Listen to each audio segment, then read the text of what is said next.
The human brain is the most complicated piece of matter in the known universe. You have this chunk of tissue that is responsible for creating our thoughts, our feelings, and we have no idea how it can do those operations.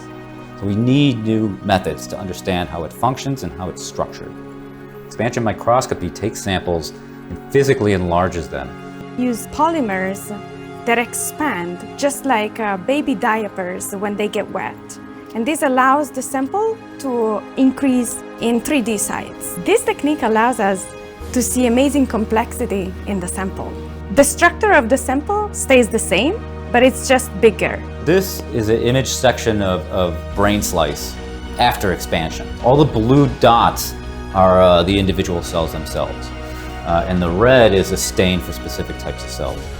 But what's useful is that if you zoom in, because we've done this expansion technique, you can actually decipher these fine features of the cells. If we didn't do that using this imaging technique, this would all be very blurry.